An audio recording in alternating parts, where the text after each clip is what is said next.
Hello guys, this is my podcast and I call it Small Art Talk, where I meet with absolutely talented artists. Thank you so much for joining me, for coming. Her name is Donna, if you would like. Thank you, Diana. I'm glad to be here. Thanks for coming to my studio today at Sabine Street. And thanks for doing your short art talk. I appreciate that. I know you just came from the exhibit from New York.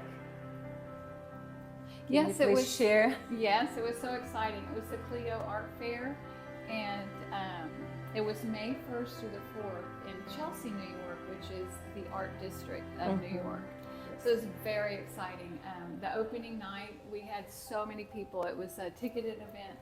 And it was standing room only, a long line waiting. Wow. It was just so exciting. The energy in New York, the international artists there, and just meeting them, it was so much fun. And it was very successful. And I sold a couple of pieces. And then an art gallery asked me to submit my portfolio in that area. So I'm going to be working on that project in the future. Beautiful. Did you like the vibe of New York? Maybe what's the difference between New York art vibes and Houston? Yeah, there's so many people in New York. So, I mean, that's a big difference. Like, Yes. It's a small, compact area, and it's a very vibrant city. And so I guess I was there beginning of May. That's like the beginning of their art openings for the spring, when everybody starts getting out. And it was actually featured in the New York Times and many other publications. So when people came up, I would ask them, how did you hear about it? And some people would say the New York Times. And I was just thrilled, like, oh my gosh, this is in the New York Times. Oh, that's beautiful. I love it. I'm really happy for you. I had 8 pieces. Oh my God. Yes, I follow you on Instagram and I am really happy to have you as my friend and, see your success and your projects. I'm looking at this one. Can you tell me more about this? This is just a gorgeous piece. Thank you, Diana. And also, I want to say that we met in art class at the Glassell School. Yes. Painting, fundamentals of painting. We Yes. had so much fun in that class with Alexis Pye. So this I did, it's a photograph that I took in Bellagio in Italy on Lake Como. And I took the photo and I had this Italian tumbled marble tile. And I printed the photo and then cut it out. Excuse me, I cut out each piece by hand. And this piece I call Windows of Lake Como. And it is a photograph that I took of Bellagio on Lake Como in the fall. And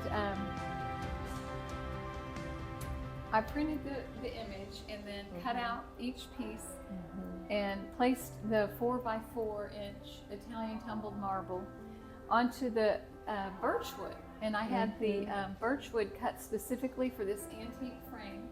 I refinished the gold of the antique frame. It's about 40 years old, and because I wanted to make it look like the old world, the old style, and that's what I did. And it's just glue on top, so it's covered and it's waterproof. What's your plans? What's your next step in your art journey?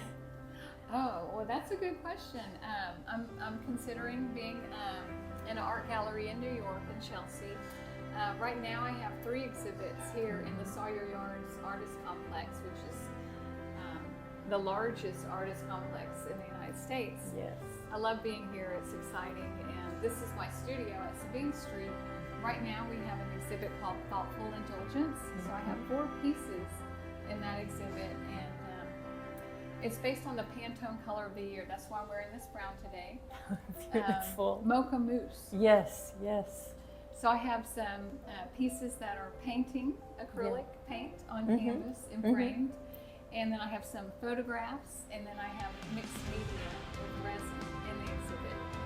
And also have an exhibit, a group exhibit that I'm in Spring Street Studios and also Winter Street Studios. So all within the Sawyer Yards Art Complex in Houston in the Arts District.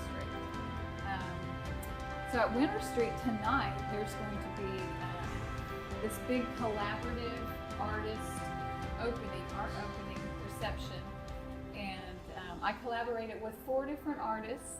One of them, for the first time, her name is Jen Martini, and we designed a dress together. It's called a tulip dress.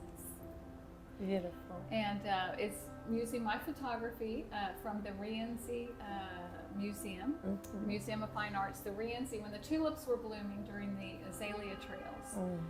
And so it's incorporating my photos into the fabric to make a tulip dress that is like a 1950s vintage style dress. Love it. And I saw it. It's gorgeous. It is gorgeous. It is gorgeous. The colors just pop. The colors off the fabric. Popping. Yes. What place give you warm feelings? Probably that. Well, southern Italy for sure, like the Amalfi Coast. You know, the sunshine, the sea, the smell of salt, the food, the people, the language. It's so beautiful. The landscapes, the cliffs, the sunsets, the flowers. I love it. I mean, the Duomo in Milano and the Duomo in Florence. All the sculptures, Michelangelo, Leonardo da Vinci. So many beautiful artists, the Renaissance art I love, the Pitti Palace, the Uffizi in Florence. All of those museums are fabulous, and the architecture, indeed. That's beautiful. And I know there are hundreds, thousands museums all over the world. Which one do you think represents artist the best way, maybe? I've been to the Met in New York. That's fabulous. Oh my gosh, the Louvre in Paris. Yes, yes. I love that beautiful. place. I never spent enough time there, so I'd like to go back. That's beautiful. Any other collaborations or maybe projects or maybe exhibits coming up your way? What's your plans in the future? Well, I'm open to doing more exhibits here in the Houston area. So it's possible that I could be in other, in other spaces in Houston. Who is your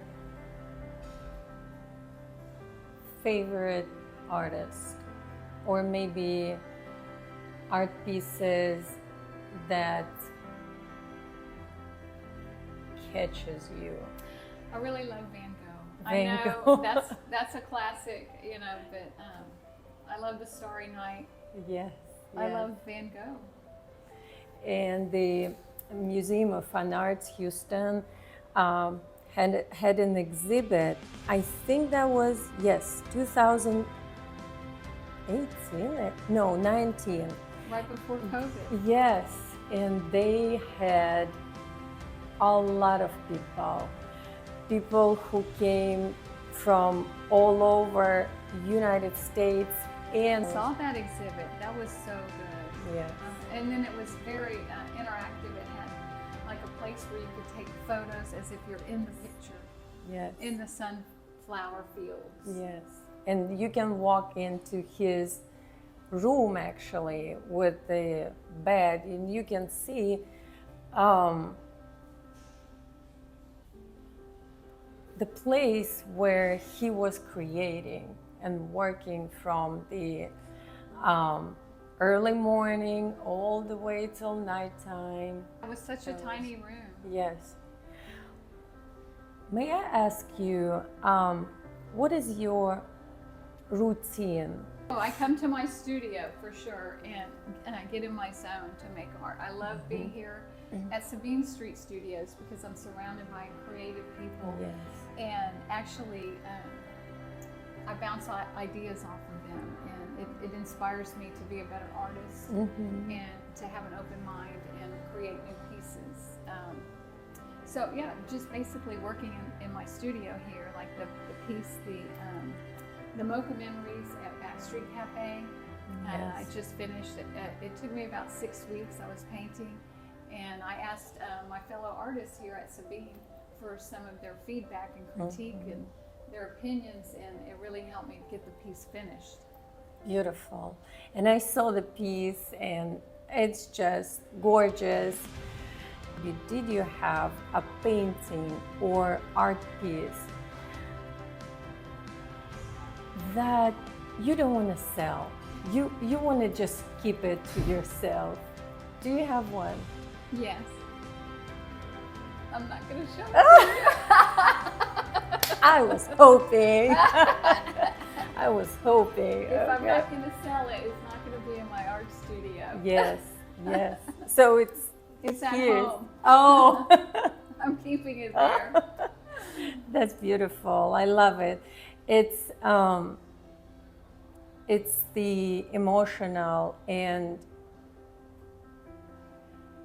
when artists paint something and put probably a soul, emotions, energy into it, make it personal. That's something I would that not reminds me sell. of our when we were in our class at the Glass Yes, Hill. yes. And I painted the yellow scale. So at the very last assignment of our class is to paint a masterpiece from the Museum of Fine Arts, Yes. Houston. So I picked the yellow scale, which was done by a Czechoslovakian artist in 1907. It's all yellow, and it was actually a self-portrait of Kupka. And so that's what I chose, because my family heritage is Czechoslovakian, and I was really drawn to the color yellow. And so I painted that one, and much to my surprise, the paint was barely dry, and someone bought it in the student sale.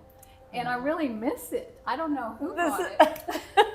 I miss it. It was just barely dry, and yeah, that's what happens. Is there any other piece that you sold, but then I should not sell it? You know, is there some art piece that you have feelings of not sharing with someone, you know, but it was sold?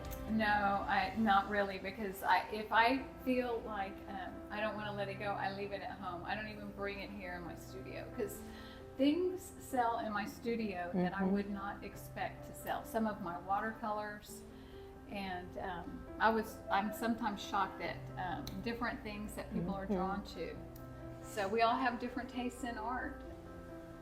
Did the market change, or maybe a market in New York is different, sales market in New York is different from Houston? I think a little bit about the size. I noticed the smaller pieces were going at this art fair that I was in. So smaller because New York has less space. Oh yes, that makes sense. That makes sense. I would like to share with you guys that Donna have an amazing studio.